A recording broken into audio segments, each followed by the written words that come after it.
What's up, all you stars and studs? This is former WWE diva Maria Kanellis, and you are listening to WNS Podcast. You're listening to the official Wrestling News Source podcast. For all of your information, go to WrestlingNewsSource.com or check us out on Facebook by searching WrestlingNewsSource.com or WNS Podcast. You can also find us on YouTube, Twitter, Stitcher, and iTunes by searching Wrestling News Source Podcast or WNS Podcast. Now being broadcast in over 45 different countries, here are your hosts, Daniel Herron, Tyler Abear, and Doug. That's right. What's up, everyone? I am Daniel Herron. I'm Tyler Abear. I'm Doug. And we welcome you to episode 313 of the official podcast for WrestlingNewsSource.com. For all of your information, go to WrestlingNewsSource.com. You can check us out on Facebook, WrestlingNewsSource.com. You can find us on Facebook, WNS Podcast, on YouTube, WNS Video, and on iTunes, Wrestling News Source Podcast. We are on Stitcher, Beyond Pod, Player.fm, and Satchel. Just search Wrestling News Source Podcast to find us. Follow the podcast on Twitter at WNS Podcast. Daniel is at WNS_Daniel, and Tyler is at Tyler_Abear. Boom. There you go. So welcome to the show. Got lots to cover this week. We've got your feedback with Q&A, SmackDown, Raw, Fastlane predictions, plenty of hot topics to go around as well. So welcome to the show. WrestleMania prediction. WrestleMania predictions coming up in a few weeks. Not too far away. Just, I guess whenever the show is released, it'll be a month from WrestleMania. So we're closing in on it. The road to WrestleMania has to go through the fast lane first. So Who's in the fast lane? we all are. Tyler, how you doing? Doing all right. Yeah? All right. Just catching those Pokemons. Yeah, Gen 2? Yep. All right, good stuff. Did you get to go out to Mardi Gras any? No. Go catch some beads? No. No? Pass. Hard pass. All right. Doug, how are you doing? I'm in my seat with a massive erection and a 4-hour podcast ahead of me. And I'm going to fuck the shit out of all the listeners' ear holes. Okay. I don't know what this is from, but I like that. Is that a Doug original or? No, Oh, okay. it's a joke. I'm not going to explain the joke. Oh, okay. If you get the joke, you get the joke. If you don't get the joke. I mean, just the whole part about the ear holes and everything, you know, it's just a bit graphic, but all right. I'll allow it. It's wrestling related. It's, okay. It's topical. Okay. That's cool. Did you decide to go out to Mardi Gras or anything like that? Nah, man. I don't blame you. I was out there the whole time. Like I don't do that shit anymore. Like 36 hours in 4 days. That was a lot. A lot of work. Yeah, I saw your Snapchats. Yeah, all the beads. And I know, Doug, you are also getting ready for the Nintendo Switch. Whoop, whoop. Oh yeah, I am. I'm excited. I'm a bit of a Nintendo mark, so I'm stoked. Yeah. Yeah. I'll wait until I get my my tax returns done and all that. Maybe I'll invest in one a little bit later on. I want to see how the reviews come out for it because I'm still questionable about some of the stuff, but I have high hopes for that. Yeah, I mean,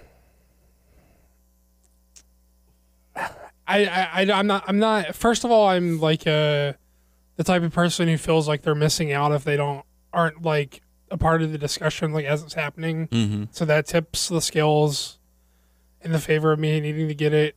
I'm a big Nintendo fan, so that tips the scales in the favor of me needing getting it. New Zelda, I'm a big Zelda fan. So Yeah, that's one of the big buying points for me. You grew up with Nintendo. Yeah, Sega, right? Yeah, I mean, I was a Nintendo kid. Like, I was a WWF kid before I even realized there was, like, an alternative, Same here. I mean, I still remember the first time I ever played a Nintendo sitting, like figuring out what the fuck it was, like, sitting in my, like, friend's, like, house when I was, like, 5 years old. And he was like, this is the Nintendo. And I was like, fuck, this is cool. You know, Just imagining 5-year-old Doug sitting there going, fuck, this is cool. You know, I'm the same. I grew up with Nintendo, and I have some other friends that are like, yeah, nah, it doesn't look good. I'm not even going to even think about the Switch. I'm the type of person who wants every damn console. You know what I mean? This is how I am. I mean, I'd like to get it. I'm just waiting because it happens every time. They do the initial blast of the console, then they release the special editions and the, newer and improved editions. So I'm kind of I might sit back a little bit on it, but I'm not entirely sure Knowing yet. Nintendo and what they've done in the past with like the consoles and other things and stuff, if you didn't reserve it, it's gonna be a while before you find one in the wild. Sure. Well, I do have a pre-order, so Yeah, lucky. yeah. Yeah, look, I mean, if you are the type of person who only has time or can only for one console and can only afford one console, the Switch is probably not for you. Like, to me, I will buy a Nintendo console just to play like first party Nintendo IP. I'm not buying a Switch to play like whatever fucking like titles are on all the other fucking consoles. I buy a Nintendo because I want to play a Zelda, I want to play a Star Fox, I want to play a Metroid, I want to play a Splatoon, I want to play, Nintendo IP. That's Donkey Kong, Kirby, all that.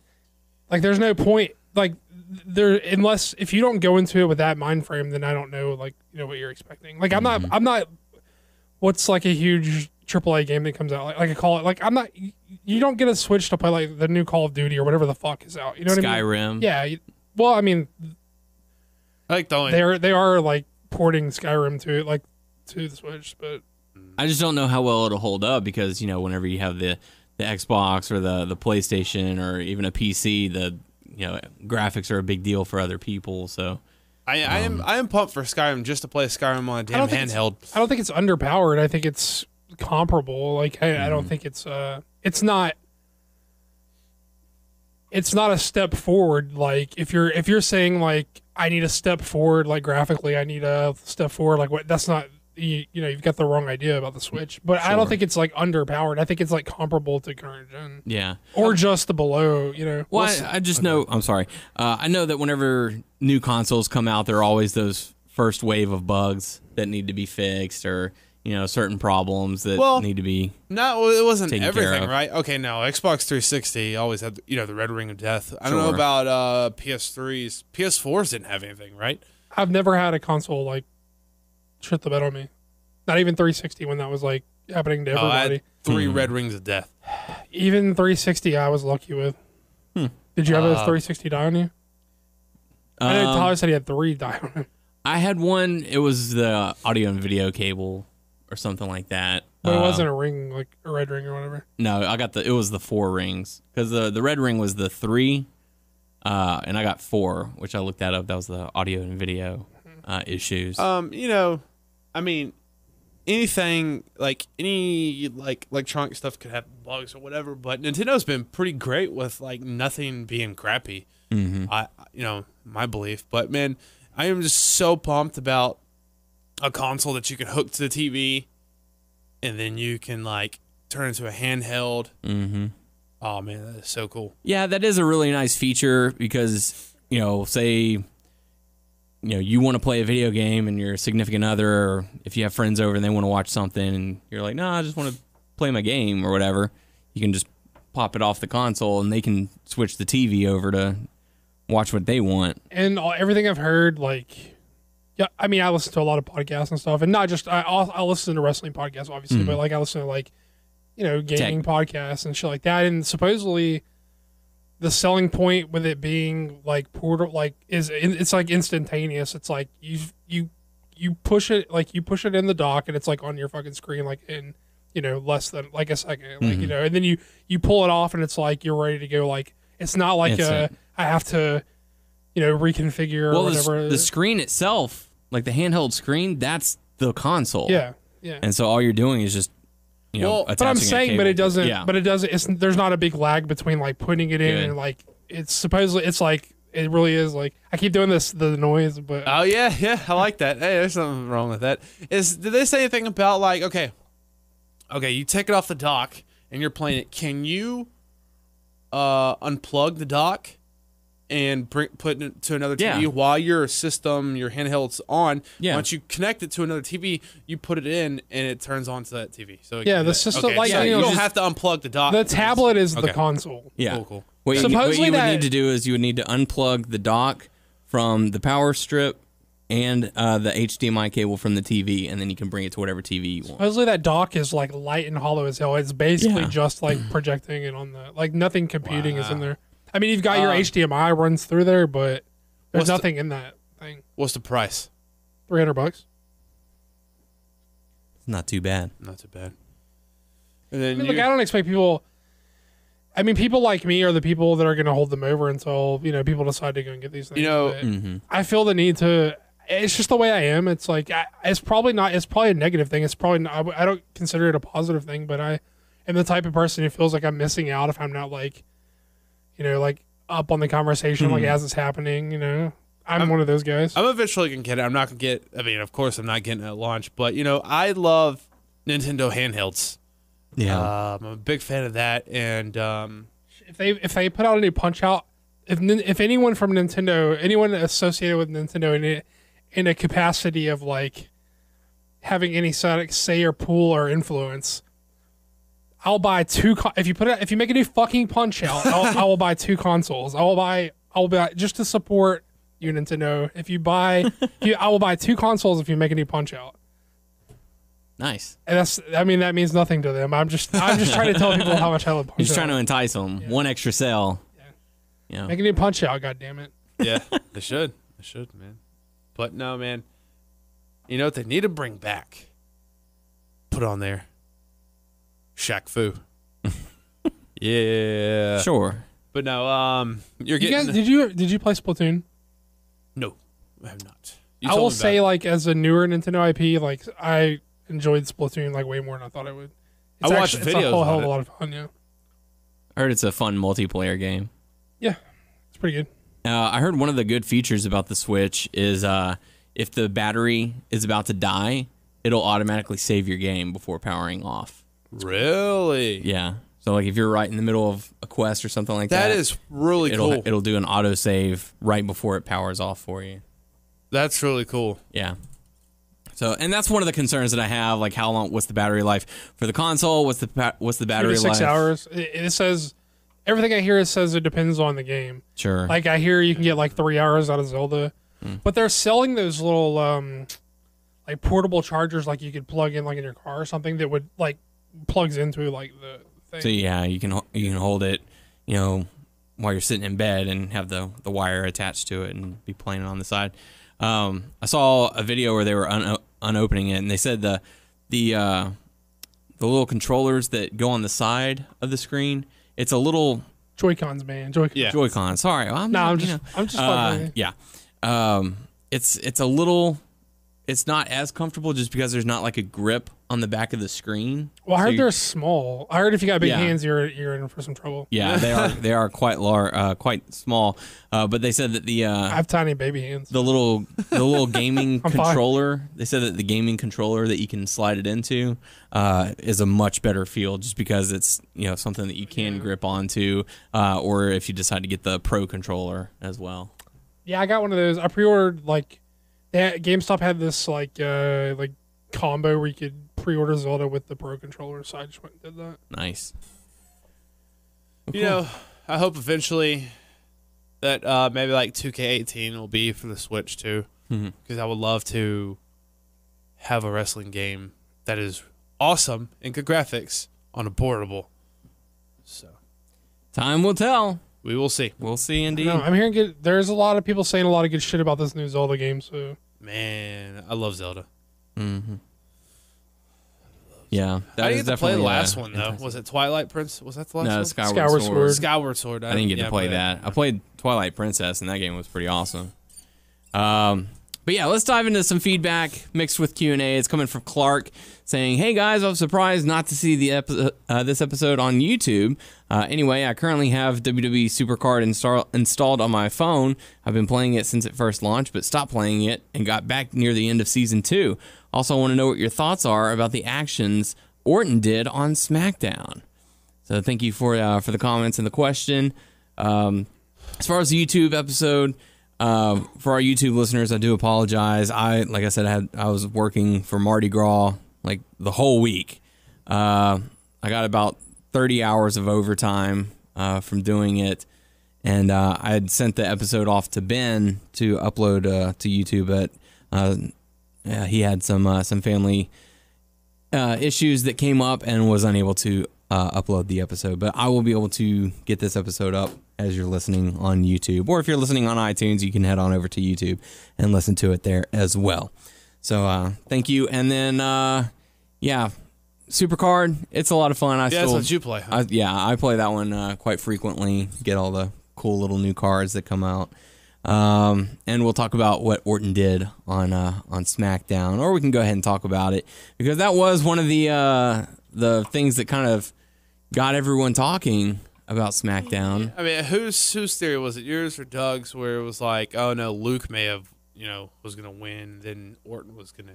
I was thinking that Luke Harper was going to win, and then Orton was going to come in and say, no, you can't do that. And I was hoping that had a triple threat or something. No, Orton would still stay with Bray, but that was kind of like blunt and straight to the point, just out of nowhere, like, hey, I'm here, so blah, blah, blah. Since you gave me the keys to the place, now you've invited me to burn it down. I don't know. I really wasn't into it. Really? No. Doug, how about you? It was pretty hokey.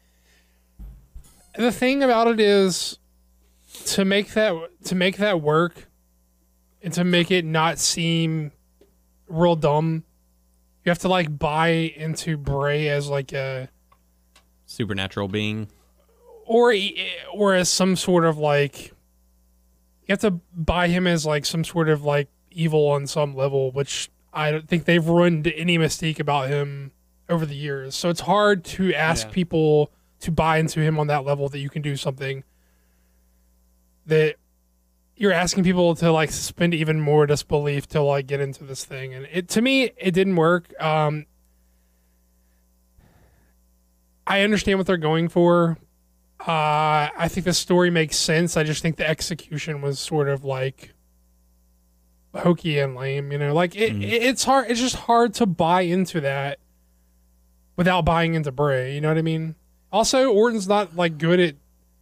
He's real mechanical in his deliverance, and I get that for some people they see that as like a characteristic of him. Like he doesn't get emotional. He's just very, mechanical. But to me, I think that hurts like. The outcome of what they were going for. I don't know. I didn't like it. I didn't think it turned out well. I don't mind them doing the match. I don't mind the idea of Orton sort of like, quote unquote joining to catch him by surprise later. I think that's all fine. I just didn't like the execution of it in the end. Okay. I'm the master now.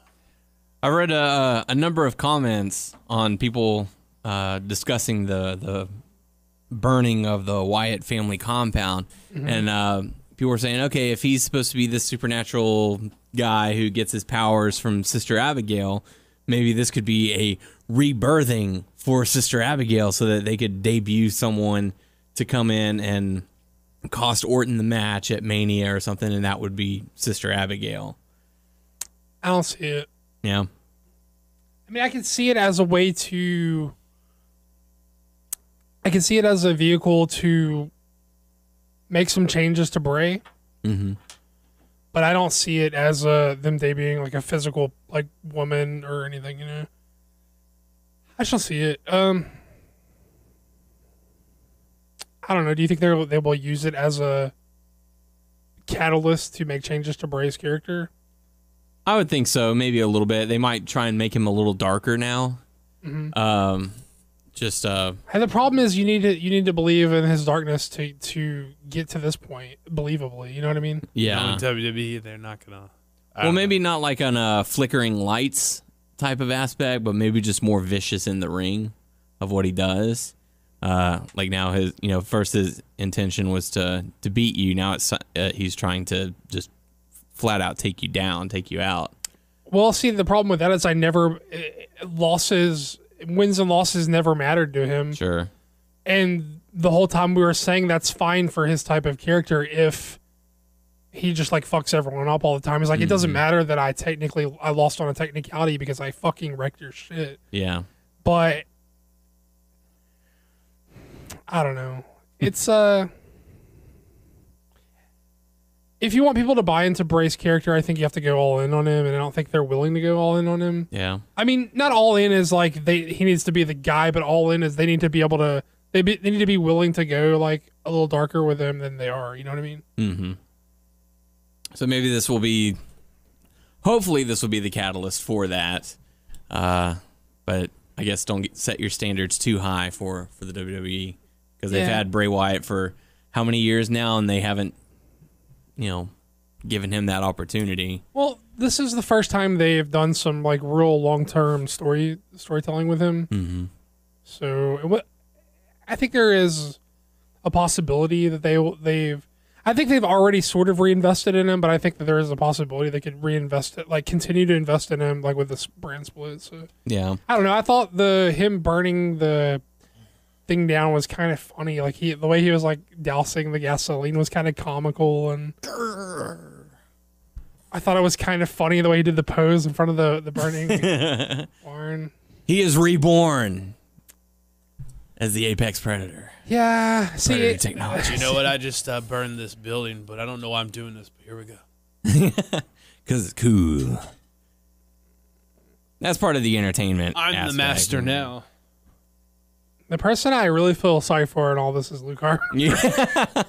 Poor Luke Harper. He was given an opportunity and they squished it away from him. So now it's gonna be a triple threat. No. No.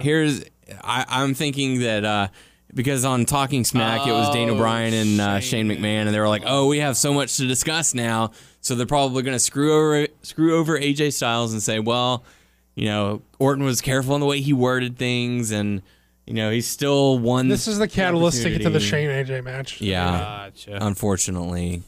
See, and this is first of all, AJ and Harper had a really good match. Mm-hmm. That was some good shit.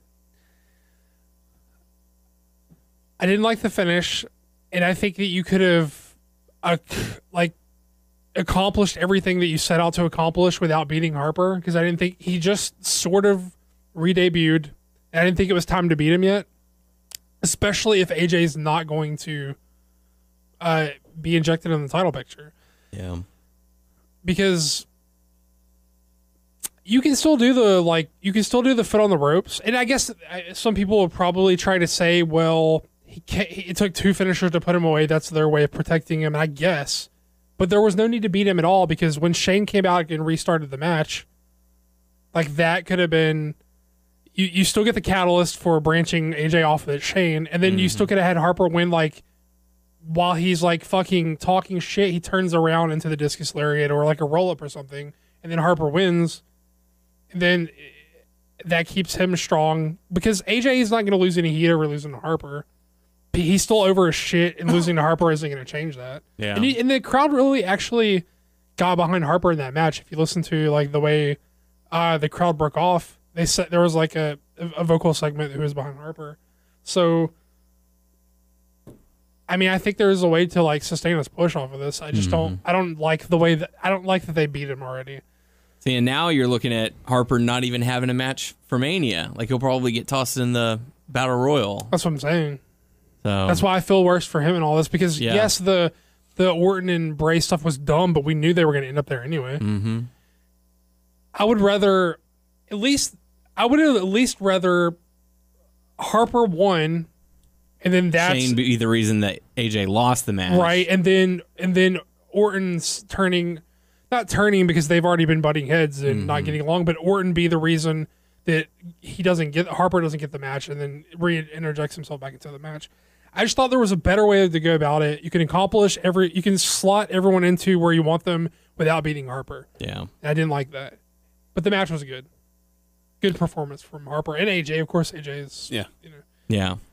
SmackDown, just once again this week, above and beyond Raw, I felt. That's a good wrestling show. Yeah. I mean, I don't know where the disconnect is between the Raw writers and the SmackDown writers, but Even when something is hokey like the Bray Orton stuff, it's still fun to watch SmackDown. and it's still, it's entertaining, and Yeah. it's something that we haven't really seen a lot lately. Sort of that hokey kind of, I'm going to destroy your stuff. I didn't like it. It wasn't for me, but it didn't like make me go like, fuck, I'm tired of watching this shit. You know what I mean? Yeah. I mean, it doesn't, it doesn't make me embarrassed to be a wrestling fan. Whereas Raw, it's becoming more and more like, I'm like, I don't even want to watch this. Just, okay, I get it. The Oscars, there was a flub. They read the wrong name. It's a cheap laugh to go out and do it. That it wasn't even like a well done. Like it was real. It was hacking. awful. It was terribly done. And So like, hacky. who cares about the shining stars? Like that, It was over. It was like you can tell it was like a really contrived the way they tried to get it in because it was like the way that they like worded the joke. You could tell they're trying to remember like what they're fucking supposed to say. Like that's how like. And then the way the announce team like played off of it was very like we're reading a fucking script right now. Mm-hmm. It was just a dumb joke. So poorly done. Well, when they did the Russian hacking thing, that was funny. Yeah. But they're so hit and miss with their topical humor that you can't ever trust them. You know what I mean? Mm-hmm. But let's go back into SmackDown a little bit because they did have another pretty solid matchup: Becky Lynch versus Mickie James in a 2 out of 3 falls match. Becky gets the win, so she'll probably be next in line for a championship opportunity, something of that nature. Speaking of nature, Natty. Natty by nature. Yeah, she's hoping to, I guess, interject herself into the title picture as well. So we might have just a multi-woman matchup for both championships at WrestleMania. Just throw all the women in there. Yeah, might as well. Everyone has a shot. But what was y'all's thoughts on the Becky Lynch and Mickie James match? I thought it was fun. Yeah, not too bad. Why am I not remembering? I don't know. One thing that I did like was the start of the show, the Miz TV segment with John Cena, Miz cutting off the mic and basically just unleashing 10 years of frustration. You're the reason why I'm not succeeding. It's all your fault. I should have been the guy while you were off doing movies and everything like that. And the rebuttal from John Cena was on fire. I enjoyed the heck out of it. I'm not really looking forward to the matchup between Miz and Maurice and John Cena and Nikki Bella, but Why not? I don't know. I mean, I'm sure it'll be a fine match, but whatever. Yeah, I thought Miz was really good in this, and let me clarify. I thought Miz's delivery was really good in all this, but the whole time he was talking, I was like, Where are you getting at? I thought his delivery was fine. Like, not fine. I thought his delivery was good. But the whole time, everything he was saying, I was like, you're just doing the same shit AJ has been saying. Mm-hmm. And then when they flip it to Cena and Cena says, you're just saying the same shit everyone else has been saying, I was like, oh, okay, well, they put it like, that's your best shot? Like, in segment answered my own criticism. You know what I mean? I was like, okay. All right. Touche. Yeah. It was well done. And like I said, Cena was, he's always fairly solid on the microphone. And I think he did a fine job. The slap from Maurice was nice. I thought it was kind of funny that they just, we're officially, going to just make out in the middle of the ring as opposed to never having any interaction backstage on camera, hardly any interaction. Around the ring. So, I think it's easily explained. It's one segment way explained. It's John's a company man. He's a businessman. He's an all businessman. It's like he doesn't mention it because it's not pertinent to business and it's not anyone else's business. Yeah. But you fucking made it. You turned it personal, and so like now it's out there. Yeah. It's 5 minutes explanation. Everyone is fine. Yeah. But it just shows like why John Cena, why there's still so much value in John Cena, and there's why a guy like John Cena is so important to the WWE still, because if you juxtapose like SmackDown with Raw, you've got Bill Goldberg and Owens talking about the title. Who could give a fuck? Mm-hmm. Who could even care what happens with that fucking title? Fans don't buy into titles anymore. You know what fans do buy into? Personal stories. No. Fans buy into John Cena's spot. John Cena's spot is like the championship. Yeah. Like, people don't get emotionally invested in who has the title. What fans these days grasp onto is like politics and like their perception of guys' positions in the company. So when John Cena is like, quote unquote, the John Cena spot is like a title to people that people actually get invested in because they have feelings like, well, yes, he deserves it, or no, whatever side you fall. Who's getting pushed and who's getting buried? Who deserves the championship? Right. Who deserves? That's they can't sell you on titles anymore because the cat's too out of the bag on that for most people. And as much as I hate that all the wrestling promos for like the past few years have been about spots and stuff like, and who's been looking down on in favor by the authority. In a way, it's kind of smart, even though I wish it would be about like the matches and the titles and stuff. In a way, that's smart because the fans don't buy into the titles and the stuff anymore. They buy into their perception of how the WWE operates as a business. They buy into their perception of the politics of the WWE. So basically they're feuding over who deserves the John Cena spot instead of the championship, and that's why John Cena still has a lot of fucking value to this company. It's because that's one thing people really buy into. They don't buy into that title. It doesn't matter if Kevin Owens or fucking Goldberg walks out with that title. No one's going to care as much about that as if they care if who gets the John Cena spot, whether John Cena is still the John Cena or if there's a new John Cena. Yeah. That's why he still has so much fucking value to this company. I mean, if you find yourself disagreeing with Doug, think about how you feel about Roman Reigns. That's why Roman Reigns is fucking important to the company. Yeah, it doesn't matter any title Roman has or doesn't have. Like, why Roman Reigns is important to the company is because everyone has an opinion on Roman Reigns. Everyone, he's just going to be the next guy. Well, they're not working you. They don't work you on if you think Roman Reigns is legitimately winning or losing matches because kayfabe is dead. They work you on where they put Roman Reigns, what they do with him, like number 30 in the Royal Rumble, if he quote unquote deserves it. This is like post kayfabeism, like kayfabe. It's like postmodernism. It's like, this is the new, you're getting worked. It's not over wins and losses. It's over what you think guys deserve and what you think guys should be on the card. That's their new way they manipulate the emotions of the fans. And that's why guys like Roman and Cena have so much value to the company still. So you think that like you fucking hating them should make the WWE say, we shouldn't do anything with this guy. That just means the all more reason they should be playing with that guy and manipulating your emotions. You're feeding right into what they want. Well, I mean, you're getting people talking. No one. There is no like. Whether you say Roman is great or Roman sucks, you're saying Roman's name. Yeah. So they're getting you to talk about it. That's the whole point of the "Let's go Cena, Cena sucks" chant. It's like you're not paying attention to who Cena is facing if you're saying Cena sucks. Gotcha. AJ Styles was the one who the fans were actually divided with. I mean, if you go back and think to the "Let's go Cena, AJ Styles" chants that went on for like 5 minutes. That's the best way to do it. If you're not a fan of Cena, don't say Cena's name. Don't say Cena sucks. Chant for the other guy. It doesn't matter if you do say Cena sucks anymore because that's how they play with people. That's how and now they he's manipulate. Embraced it, and he's trying to encourage the fans to do it because it gets people vocal. And it shows, hey, I'm still getting a reaction from this crowd. You should keep me in a strong position.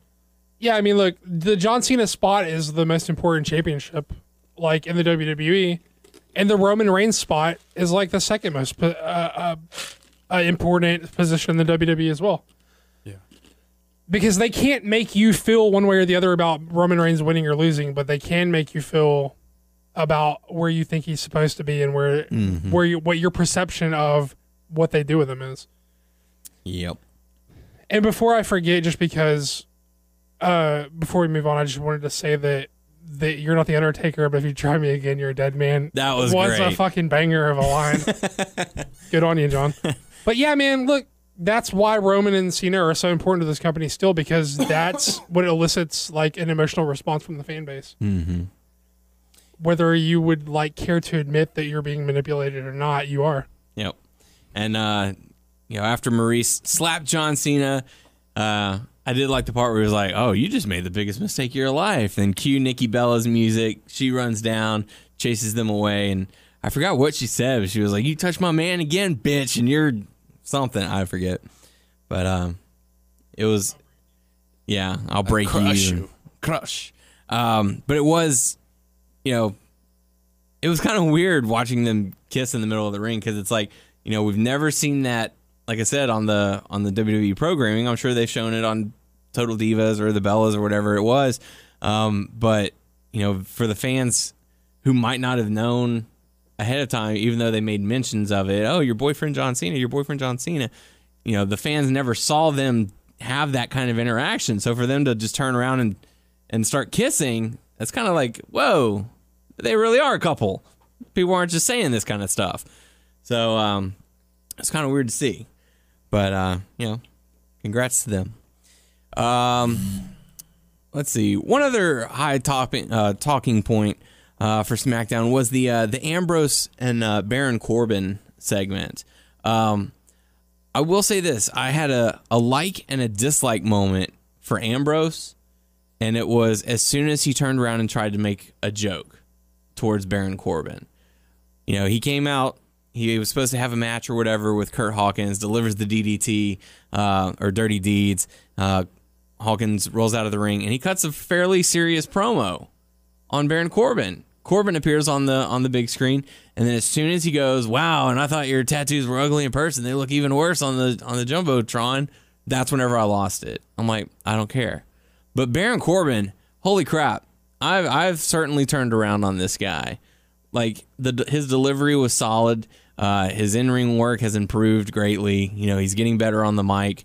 So, you know, I'm starting to get behind Baron Corbin. He's got a big upside. Yeah. I didn't think that little joke was that bad. Well, I mean, it wasn't that it was a bad joke. It just took away from his seriousness. Like, whenever he grabbed the mic, he was just like, he was pissed off. And he was like, I just want to fight, and I just want to kick your ass, and let's just go toe-to-toe, and let's finish. That's Ambrose, though. Yeah, but then he was like, oh, yeah, look at those tattoos. They look awful. I'm like, dude, you ruined it. But, you know, I guess you can't all have serious and angry promos all the time. So, but anyways, yeah, so SmackDown, I thought it was a really solid show, very enjoyable. Oh, was it next week? It's going to be John Cena, Nikki versus Carmella, and James Ellsworth. Yo, I'm ready for this. I got to see this Ellsworth Cena exchange. I'm all in. Who takes the pin? Ellsworth. See, part of me wants to say that. Part of me wants to say Nikki Bella. And here's why. They're trying to start this feud between Miz and Maurice with Cena and Nikki. Oh, yeah, there's probably some energy. So I'm thinking that there's going to be some sort of interference, and it leads to Carmella pinning Nikki Bella. Yeah, you're probably right. Would it be hilarious if somehow Ellsworth pinned Cena? Oh, my God. One can only imagine. Oh, God, that's fucking even, that's even better. I like James that. Ellsworth has just pinned John Cena. So Ellsworth has one on John Cena. That'd be cool. In Fuego. Like some weird roll or some weird thing, and he gets up and he's like, "What the hell just happened?" Yeah. He gets knocked out from one punch, and then Cena rolls around, has a good time, and Miz delivers skull-crushing finale. Well, no, the ref would have to be out for that. Anyways, I think that we'll see next week. Carmella, yeah, we'll have to see what happens next week. We'll go into Raw because that obviously leads into Fastlane. Like Doug mentioned, the Goldberg Owens promo, who really cares? The New Day stuff with the Shining Stars was terrible. They end up defeating Rusev and Jinder Mahal. No big deal. Man, they are just like basically saying, look at all the steroids that Jinder Mahal is ingesting with this hard body Mahal stuff. Yeah. They're not even shying away from it. There were even comments where like he was talking about like how much veins he has like visible, and I was like, so veiny. It's like they're not. It's like they are. It's like they're like taunting people to say something about it. Wait, you know, is he on roids? Yes. Yes. He's on all the steroids. All of the roids. He's eating HGH sandwiches in the back. I do like that they're doing the whole handsome Rusev, and Rusev actually posted a picture to his Instagram earlier this week of him. He cut his hair, so he's gonna have a fresh new look on Monday Night Raw. So be on the lookout for that. Handsome Rusev. I like the idea of handsome Rusev and Hunter Body Mahal. Yeah, Body Mall. the good-looking fellas is what it is. Good lie, that man's on steroids. Good Yeah. God, he's on steroids. What are your guys' thoughts on this whole Stephanie McMahon, Mick Foley, verbal abuse to Foley? Like, I understand Foley's going to be taking some time off to get his That's what's leading up to. his hip surgery, and yeah, it is leading up to it. But like, couldn't they have done this a different way? Like, Nope. I'm just tired of Stephanie on TV, to be honest. yeah, me too. I'm sort of tired of Mick as well, to be honest. I mean, I could do without an authority figure, Yeah. for a while. I could really do like with a nice break from that. Yeah, because like you watch SmackDown and Daniel Bryan comes out, he plays an authority figure just fine. Shane McMahon comes out, he plays an authority figure just fine. Like, they're not clashing; they're actually working together. Well, they use them more sparingly. Yeah. They use them like as when a situation occurs, then they're like, oh, an authority figure would need to make a call here, and that's when they Yeah, interject them. yeah, and that's one of the things that I like about SmackDown. The Whereas show is Raw, not focused about like who is Shane and like Daniel's favorite. exactly. And then you have Stephanie come out, cut a 15-minute promo, and then Mick Foley have a 5-minute backstage segment. And then he comes out and cuts a 10-minute promo, and then Stephanie comes out to interject, and then we go another 5 minutes. It's like, it's just too much. It's too much Stephanie. It's too much Mick, and Too much authority figures. Period. yeah. And there's talks that Kurt Angle might be coming in the night after WrestleMania to replace Mick Foley as the authority figure, which I don't have any problems with that. He's done the commissioner, general manager thing before, so I mean, it is what it is. Eventually see like Angle Joe confrontation again. He'll have a headbutt. I mean, there is talks of Angle having a limited in-ring schedule. Maybe he'll have a couple matches per year, but nothing too big. We did get to see Samoa Joe confront Cesaro backstage, and Cesaro was kind of holding off Sheamus, and they did make mention of their traveled history together, and that led into a match later on in the evening. Akira Tozawa making quick work of Noam Dar. The Brian Kendrick attacked him afterwards. I felt like the matches were so short that it's kind of like, wow, what do you do with the other 2 hours and 40 minutes aside from an hour of commercials? The Sheamus versus Titus O'Neil match, that was under a minute. Big Show versus Shining Stars, that was a quick match. I was actually disappointed this Sheamus and Titus O'Neil went so short. I was looking forward to them like mixing it up. Yeah. I really enjoyed the little vignette that they shot. I guess it wasn't a vignette, more like the little pre-tape of the reason why they're fighting. Yeah, I even like that. So I was looking forward to them mixing it up, but it was like, because they're both like physical guys, pretty physical guys, and I don't know, it just didn't go long enough for anything to. It was just a bro kick, wasn't it?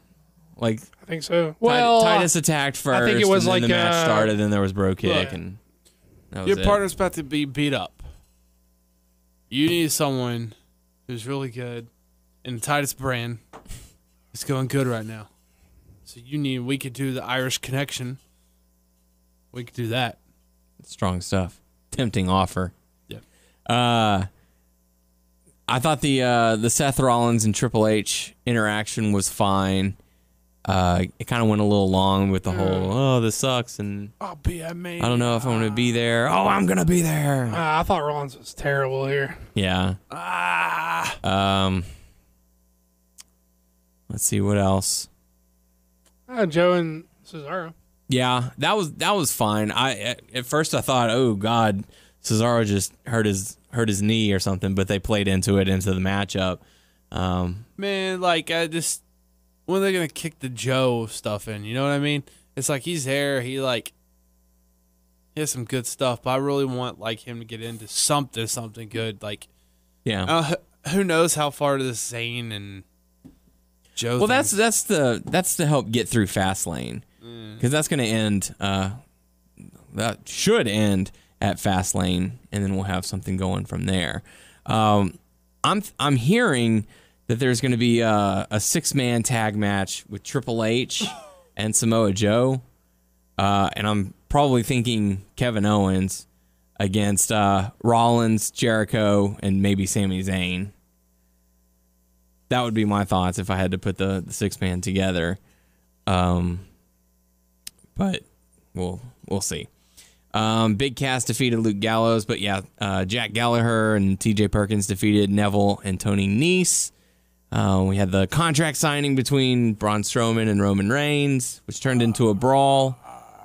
The poor security guard who got taken out. He deserved it. He did. He shouldn't have been sitting there. But yeah, the Samoa Joe and Cesaro match, that was probably the biggest highlight of the night. Well, they held back for sure. They held back. Yeah. Which is smart because, I mean, if they are going to do it again at some point, it was smart to hold back here. And also, the match was not about them having a good match. That wasn't the end goal of the match, was to like move Joe further along as a heel by having him beat a crowd favorite. And it's also was to accomplish like moving him further, like credibility wise, by beating someone who the crowd thinks is a good wrestler. So it was just a Joe showcase to move him further along. It wasn't about them having a good match. So it was smart for them to not go all out, because there's really not a need for that to do that for Cesaro to end up losing. Yeah. And Cesaro is probably the perfect guy for this, because he's someone who the crowd likes and who thinks is a good worker, but is not sacrificing any momentum at the moment. Mm-hmm. Plus, I thought his selling was like pretty good. Not just, it's like the way that he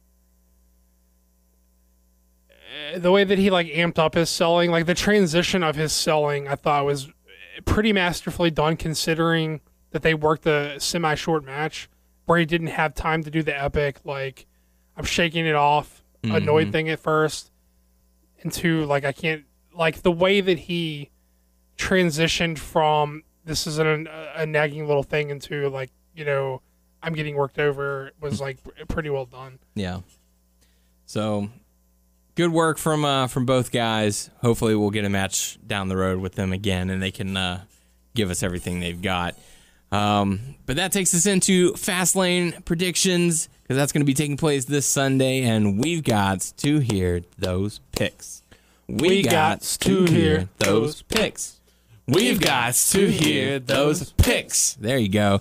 So Fastlane kicking off on Sunday. Kickoff matchup, Akira Tozawa teaming up with Rich Swann to go up against Noam Dar and the Brian Kendrick. So Tyler, we'll kick things off with you. Who are you going to pick to win over y'all?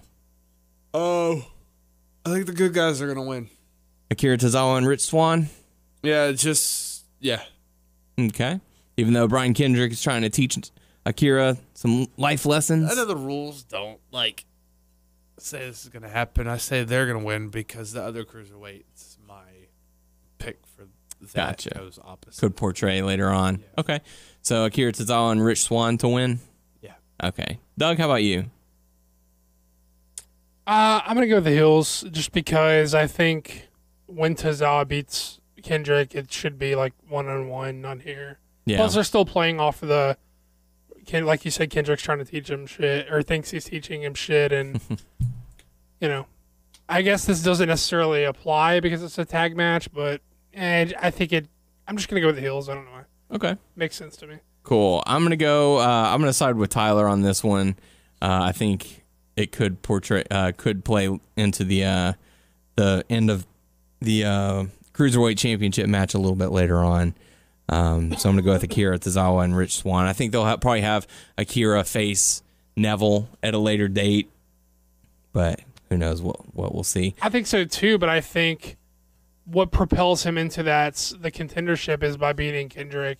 And I don't think it's time to beat Kendrick yet. So maybe he gets the pin on Noam Dar? Yeah, I mean, sure, they could do it that way. Okay. we'll see how it goes. Next matchup to kick off the pay-per-view, we'll talk about Sasha Banks versus Nia Jax. So, Doug, we'll start with you. Whew. I'm going to go Nia. Yeah? Yeah. I just think that Sasha is going to feel like she belongs in that four-way at Mania no matter what. Mm-hmm. I think they're still trying to establish some credibility for Nia so that the fans buy that she belongs there with the rest of those women. Yeah. So I'm going to say this is their best opportunity to sell the fans on her being there. Yeah. So I'm going to go with Nia. And it is a rematch from the Royal Rumble, but it's looking like it's going to be on the main card this time around. So, Tyler, what do you think? Nia. Nia? Yeah, I'm going to go with Nia as well. I think, like Doug said, Sasha's kind of already got it in, and this will give more credibility for Nia Jax to say, well, hey, I beat her, so I should be in the title picture as well. Next up, Samoa Joe versus Sami Zayn. This is a feud that's been brewing over the past couple of weeks. Sami Zayn's called out Samoa Joe and got beaten down for it. Samoa Joe's called out Sami Zayn and they gotten beaten down for it. However, I think that Samoa Joe is going to walk away with the win here. I think they're going to establish him as the destroyer, and Sami Zayn is just the right guy to take down that beating. Tyler, what do you think? I'm with you. Poor Sami Zayn, but Samoa Joe all the way. Yeah. Doug? Joe's the guy they're like, he's That's the their hot, focus guy right he's now. the hot hand. He's the guy. Okay. Let's talk about the Cruiserweight Championship. Neville versus Jack Gallagher. Gentleman Jack Gallagher, I should say. I think Jack's the guy to beat him, but I don't think it happens right here. Yeah. What's weird is just like I feel like they've been hot shotting the belt. Mm-hmm. So I could see them giving to Jack, but I'm going to go with Neville. Okay. Yeah. Doug, how about you? I'll say Neville too. I do think Jack is Probably the most over guy in the division. Yeah. And I think that he does eventually beat Neville, but I don't know if it's right here, right now. So I'm gonna say Neville, although I think Jack's the guy. I feel like it was like time periods when I feel like people are hot, but like when they first came along, it was TJP, with Kendrick, and then when they interject Rich Swann is hot. I mean, Rich Swann is still hot and all that stuff, but I wouldn't say so. not as hot as it once was. I don't think he was. I wouldn't say Swann or TJP were ever as over as Gallagher. I don't think. Yeah. I don't think there is another person in the division since they've relaunched the division that's as over as Gallagher. Except Tozawa's got a chance to get there. He's like behind him. But I would say Gallagher, then Kendrick, then Tozawa's a distant third. I would go.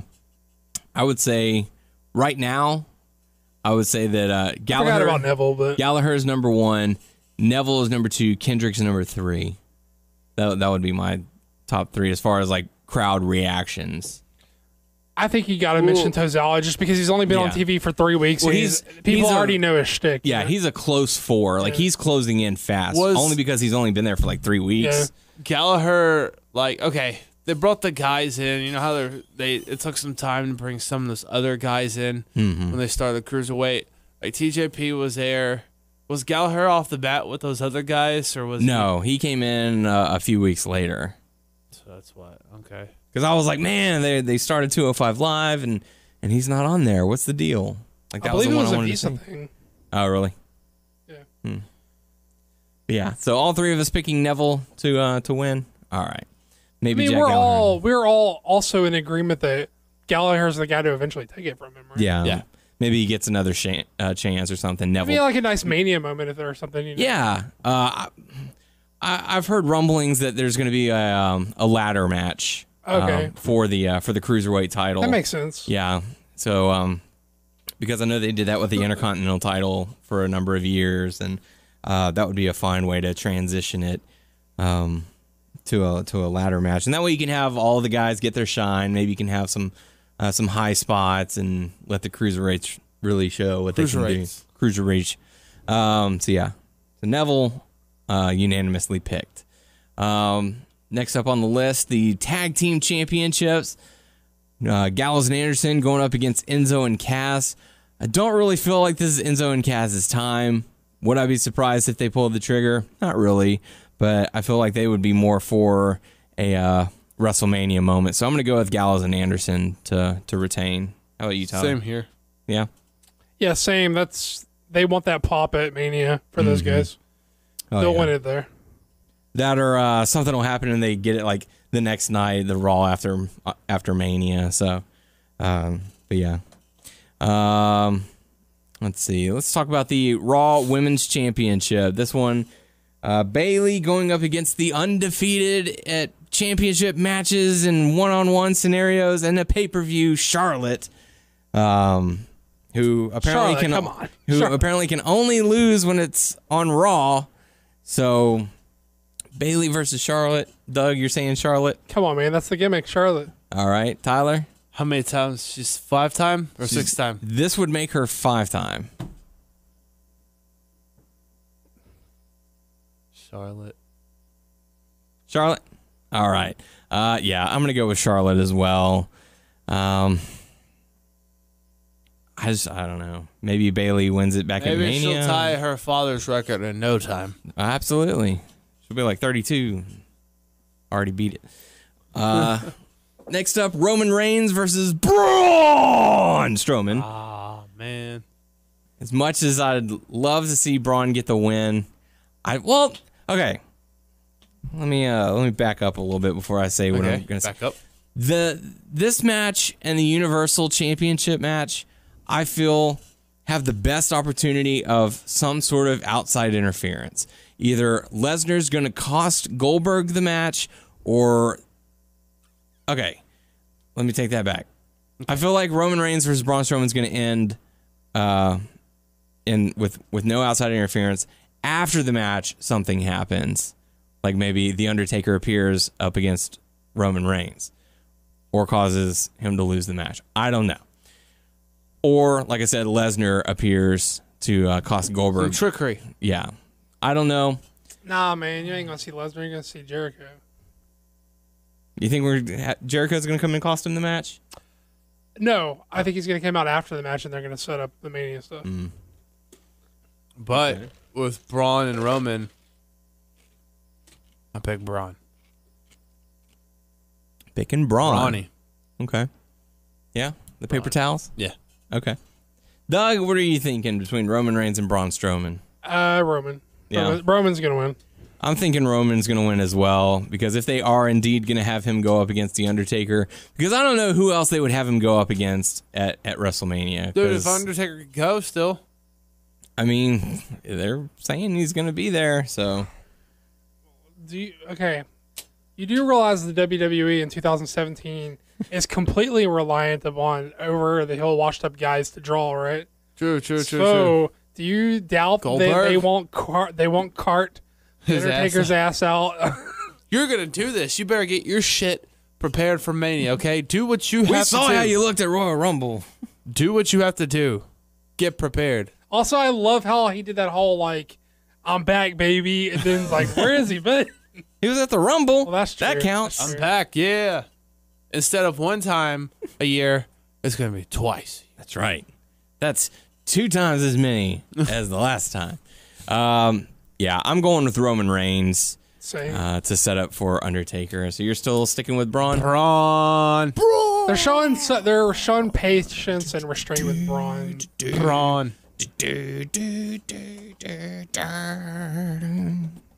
I just like his theme music. It won't be clean though. He's not gonna beat Braun. No. I don't think Or maybe Braun gets himself disqualified, or maybe a disqualification of some sort, or maybe he wins via count out. I don't know. you know what? Roman does need to beat him decisively though. Yeah. I feel like Braun shouldn't lose decisively. You know what? It's okay for Braun to lose to Roman. I'll put that there. I think he'll just pin him. I mean, sorry. Roman's the more. If you're gonna have Roman go up against the Undertaker, the Phenom, he needs it more. Yeah, he's got to get that win because it's got to be a little more believable. Roman is the priority, like Braun is the future project. True. Yeah. So We'll stick with Braun. all right, so you're still sticking with Braun. Doug and I are going Roman Reigns. So have fun being wrong. We are picking correctly. Okay. We'll see. And that takes us. We're gonna look real stupid if wrong. I'm picking both. Don't worry about it. Good thing that's not happening. Yeah. Kevin Owens versus Goldberg, Universal Championship on the line. I'm picking Goldberg. Me too. Goldberg. Yeah. All right. So there you go. 2 minutes or less. Yes. Yeah. Is there any fuckery going on? After the match, Maybe. Goldberg's just gonna pin him real quick. It's gonna be like sub 5 minutes. Or maybe they do a longer match and he still gets the win. Maybe they go. Nope. You don't He's think they're gotta going to save push all it to that- 5? He's gotta save all that gas for a listener.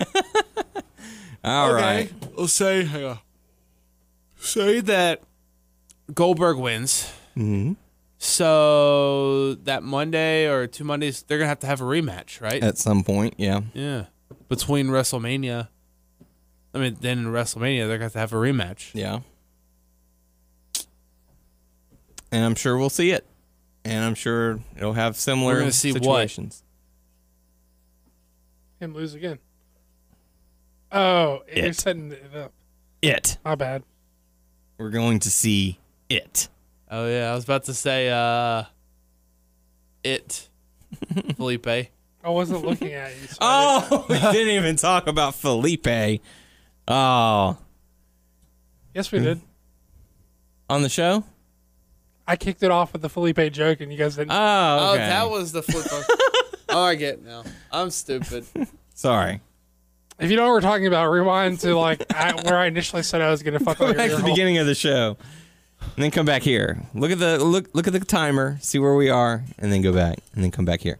Remember when I told you guys I was in my seat with a massive erection and a 4-hour podcast ahead of me? Yeah.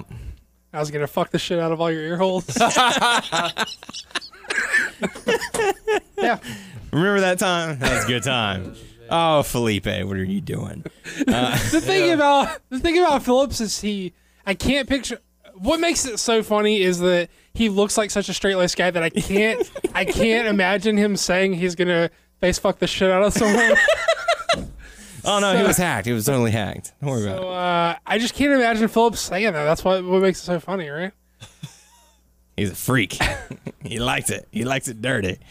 So that's going to do us for... So what I want to know is sorry. So it's like this random girl that you found He was, or probably, been he talking was flirting before? with her and Yes. going back and forth, hit her up on the Yeah. DM, you know? Yeah. But then Up in the she DMs. found out, he's engaged. Yeah, check out my and- dick, you know? Yeah. So there was that. She's Damn. got to see his dick. It's so wild that everyone's getting put in this day and age that everyone who's sexting and up in the DMs is getting put on blast every time it happens. I think it's hilarious. I think it's sad that Xavier Woods hasn't gotten that DM from Beyonce yet. So that'll do it for our Fast Lane predictions. And I got to say, those were some great picks. Those were some great picks. Those were some great picks of Tom Phillips' dick.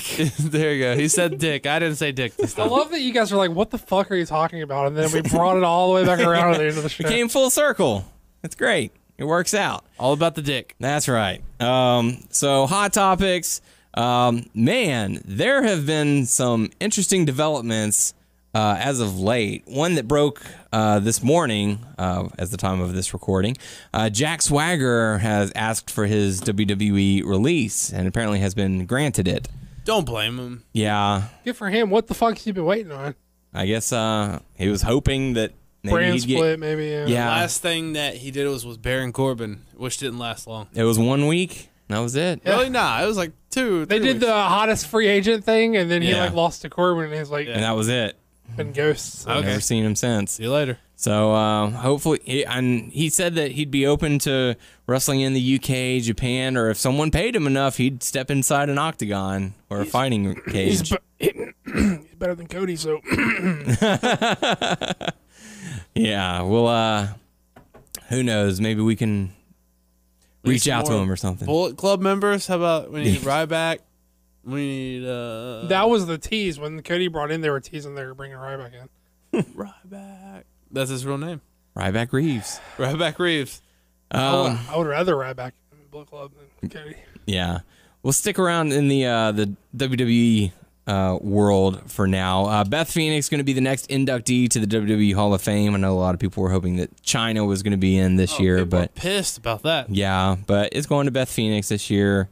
So there are talks that Kelly's going to induct her, which I thought was shocking because, like Why? Beth Phoenix and Natalia were like, Was that they're something like to best do? friends. Was that something to do with like Kelly? Are they legitimately best friends, or that's just what they were? No, on like screen? on their Twitters and Okay. social medias, they're always like, dude, I miss you so much. Like Okay. I I'm not miss you, doubting dude. you. I'm just asking for clarification. dude, I totally miss you. Let's see. Other WWE news. Shaquille O'Neal is reporting that he might not be in a WrestleMania match with the Big Show. Because he's working on Shaq Fu. This has been, it's been a highly hyped up match for a number of months. Hasn't been hot. They haven't mentioned it on air. No. Well, I mean, people knew that it was going to happen, and they Yeah. knew they were building to it, but they haven't officially announced it. no, but it's looking like this might not happen. Shaquille O'Neal released a statement saying, it's not going to happen. That's probably right. It's not my fault. That's all you need to know. It ain't my fault. Oh, it ain't my fault. It doesn't matter what they say. It has nothing to do with the Diesel and his management. Not Kevin Nash Diesel. Shaq Diesel. Yeah. Oh, gotcha. That's what I got to say, but it's not totally off yet, but it's not looking good. But it doesn't matter. I'm still working out, and I still look better than Big Show. I will meet him wherever he wants to meet me. These next 30 days, I'm about to go hard. I'm still doing it like it's going down. He said he'll meet him anywhere. Anywhere. How about the club? And then if you meet him in the club, meet me at the mall. I hear it's going down. Extend an invitation to both the gentlemen to appear here. Yeah. We will provide a venue for them. Absolutely. Yep. We have venues around here. I mean, look, if Shaq and Big Show actually went, I think we would just scrap our money up together and like rent out a venue, and we'll promote that fucker. I got like we will. $5. Look, we will get the venue. We'll get. Yeah. I know a guy who's got a ring. Yeah. I'm sure we can get away I know a into guy. a venue. I know a guy who knows a guy. Yeah. If I know Shaq- several people. If Shaq and Big Show want to do this pro bono, then I will rent off the Montana Center, and All right. Okay. Let's get this going. Get your people and contact our people. We'll be the We'll only get ones in this shit. attendance. nah, man. Like just a match just for us. you don't think if we, I'm sure we could sell it out. Yeah. You think if we brought Shaq to wrestle Big Show, we couldn't put some? We could get asses some in the- fans. Yeah. Yeah, we could make that. We'll get a lot of fans. I bet there'd be some fans that would travel just to see it. That Yeah. one match. I'll talk to Curtis. I mean, we fill out the undercard.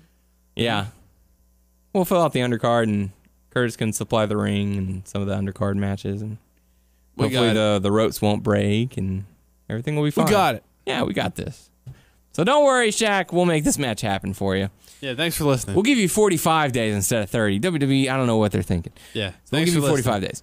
So let's get out of WWE topics. Shaq news. Yeah, Shaq news. Man, over in the world of Impact and TNA, we don't really bring up TNA too often on the show, and whenever we do, it's because something wacky is happening over there. Broken Matt, Jeff Hardy. Harvey? Hardy. Harvey. Harvey. I like Hardee's. Yes. I like Hardee's as well. Their curly fries are amazing. Broken Matt, Jeff Hardy. Man, I like Arby's. Rebby. Oh, wait, did you say Hardee's? Yeah. Yes. Oh, Hey, I thought we were man, talking Arby's. There's nothing wrong with Arby's either, man. Are you thinking Arby's? Arby's is fucking good. What do you mean there's nothing wrong with Arby's? Arby's is actively good. You're doing that like backhanded compliment shit. Yeah, it's okay. There's nothing wrong with it. You just flat out put Arby's over because I like roast beef. Shit. fuck yeah, Arby's. Drew McIntyre, Jade Maria, Mike Bennett, all gone from TNA and Impact.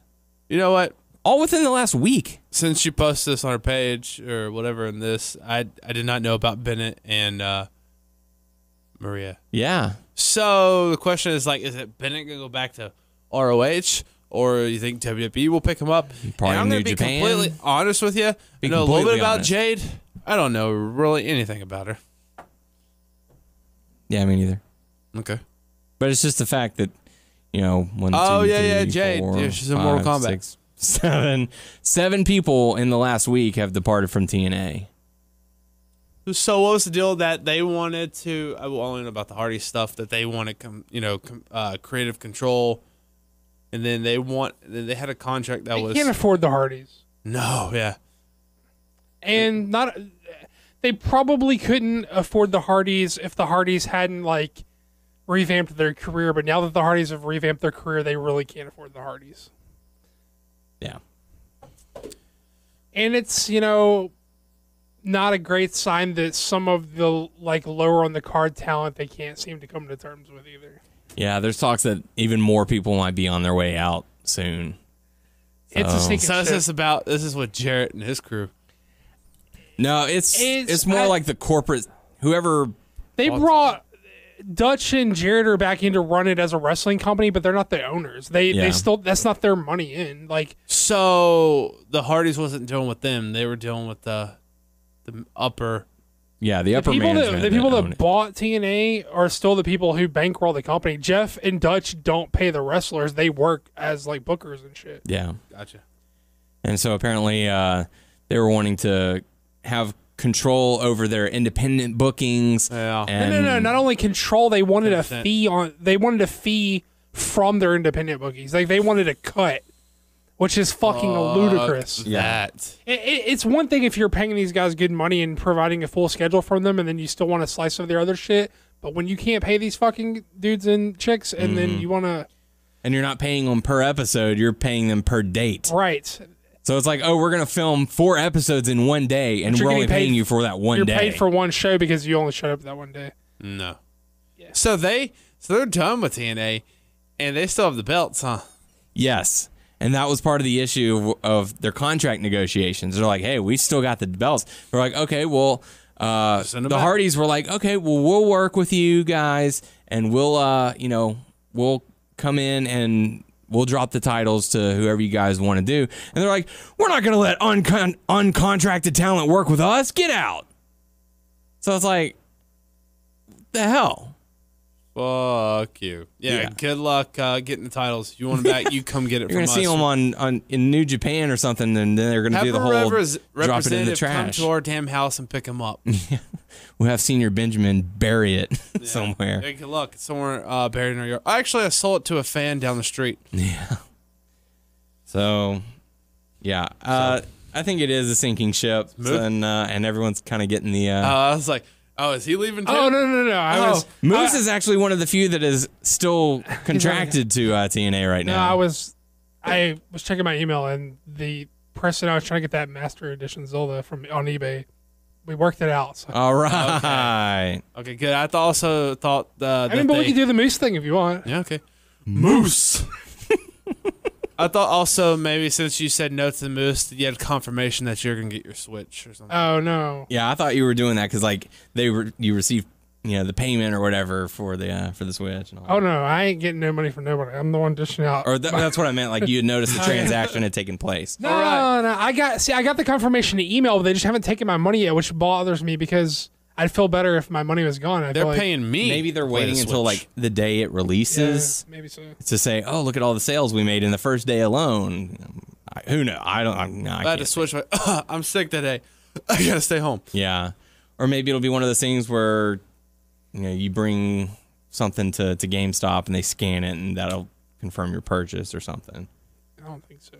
Who knows? Who knows? But yeah, like Doug alluded to, Zeb Coulter, Dutch Mantell, is going to be heading up the creative side of TNA. Can he save it? I don't know, because the corporate side of things, just when you thought it couldn't get worse, they bring in some more idiots. So, damn, I don't know what's going to happen over there. I mean, it doesn't matter if he books the greatest fucking wrestling in the world in 2017. If they don't run that motherfucker as a competent business, it's not going to matter. I don't think we might have touched on this, but Lucha Underground seasons 1 and 2 are coming to Netflix. Yep. We discussed that. I don't know if we did or not. But I don't think we did. that's a pretty cool thing. So if you don't have the El Rey network and you have not found alternative methods of watching it, Netflix will be your answer. And also coming to Netflix, Glow is going to be coming this summer. Cool. So yeah, we'll be on the lookout for that.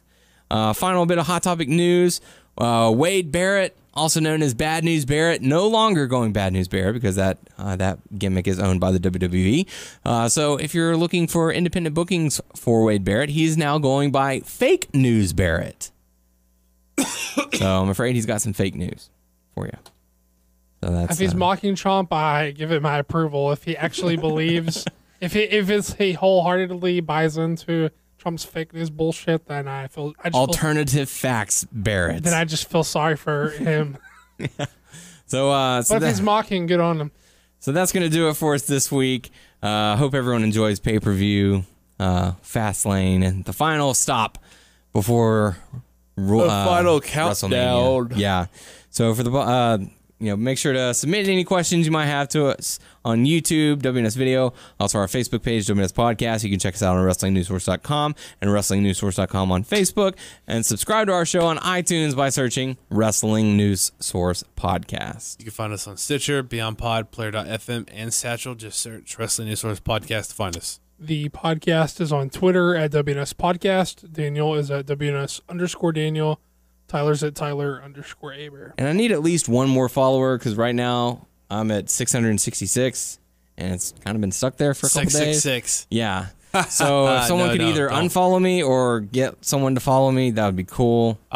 Also, when you get a chance, Hey, I'm at follower 666. That's weird. all the people that listen, when you get a chance, say yes to Daniel's invitation to his WrestleMania party. Yeah, make so sure if you get a RSVP. chance, say yes so we can boost all the people that are coming over to his house. Make sure you RSVP to that. And something we forgot to mention at the beginning of the show, as sort of a tester, the day of recording, it is our boy Thomas Drop It Low Son. Drop it low, son. Drop it low, son. It's his birthday. Happy birthday, man.